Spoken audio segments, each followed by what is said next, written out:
Hello students, आज का जो हमारा टॉपिक है वो है relation of balance diet with age, gender and activity. Balance diet का एज के साथ क्या रिलेशन है, जेंडर के साथ और एक्टिविटी का, और इन तीनों में जो बैलेंस डाइट है वो कैसी कैसी होनी चाहिए।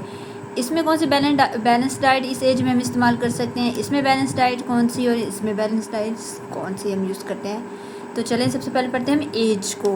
During growth period of body there is metabolic rate in body cell. जब ग्रोथ पीरियड में, जब बच्चा, यहाँ पे चाइल्ड की बात हो रही है, तो जब उसकी ग्रोथ पीरियड होता है बॉडी का, तो उससे मेटाबॉलिक रेट जो उसके बॉडी सेल्स है उन्हें चाहिए होता है।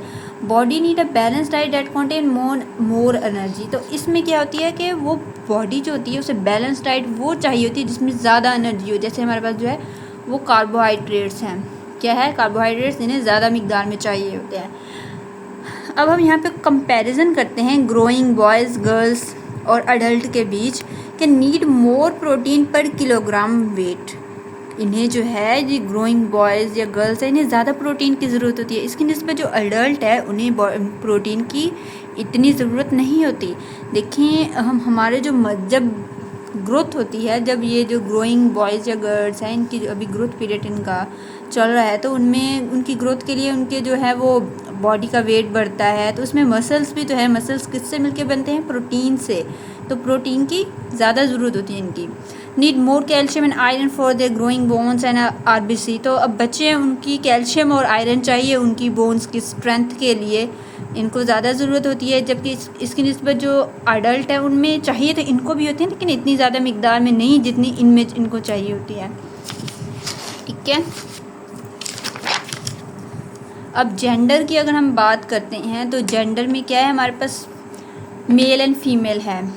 दोनों की क्या है, एज सेम है, मेल एंड फीमेल की दोनों का बॉडी वेट जो है वो बिल्कुल सेम है।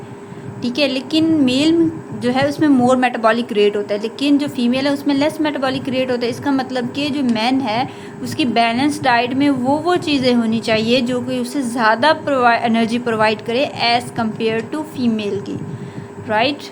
एंड देन हमारे पास है एक्टिविटी, कि different people have different life style and varied nature of work. के मुख्तलिफ लोग जो हैं उनकी डिफरेंट, उनकी जो है वो लाइफ स्टाइल होती है, जीने का अंदाज़, जीने का तरीका अलग अलग होता है, और वो जो काम की नोयत भी होती है वो भी डिफरेंट होती है। A man with sedentary habits. अब यहाँ से सेडेंट्री हैबिट्स का मतलब वो जो काम काज नहीं करता, बैठा रहता है, वेला। या फिर इसे हम यहाँ पे ये भी ले सकते हैं कि जो आदमी ऑफिस में काम करते हैं, मीन के जिनका जो मेंटली उनका काम होता है, उनका फिज़िकली काम नहीं है, तो वो सारा दिन एक ही चेयर पे बैठे रहते हैं। वो जो है उनकी इतनी फिज़िकली वो काम नहीं करते, लेकिन वो उनका काम जो है वो मेंटली होता है। उन्हें भी जो है वो अगर हम इसका कंपैरिजन करें उस मैन के साथ जो कि सारा दिन अपने पाँव पे खड़े होकर काम करते हैं, तो इनमें जो है इनकी डाइट में फ़र्क होगा। जो बंदे ये वाला काम करते हैं इनकी जो डाइट है वो इतनी नहीं होगी, जो इसकी निस्बत इनको जो है, ये जो बंदे हैं जो सारा दिन अपने पाँव पे खड़े होकर काम करते हैं, फिज़िकली इनका काम होता है, उनको ज़्यादा एनर्जी की ज़रूरत होती है।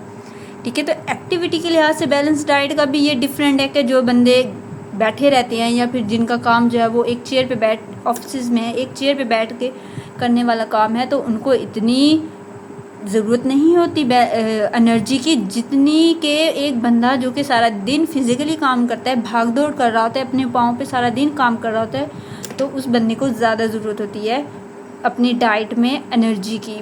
वो अपने डाइट में उसे वो चीज़ें इस्तेमाल करनी चाहिए जिससे जो है उसकी बॉडी को ज़्यादा एनर्जी मिले, राइट। तो ये हमारा आज का छोटा सा टॉपिक था जिसमें हम लोगों ने जो है वो बैलेंस डाइट के एज, जेंडर और एक्टिविटी के लिहाज से इनमें डिफरेंस देखा था कि इनमें इनका क्या क्या रिलेशन होता है। इसमें बैलेंस डाइट डिफरेंट थी, इसमें डिफरेंट थी और इसमें डिफरेंट थी। तो ये आज का हमारा टॉपिक था।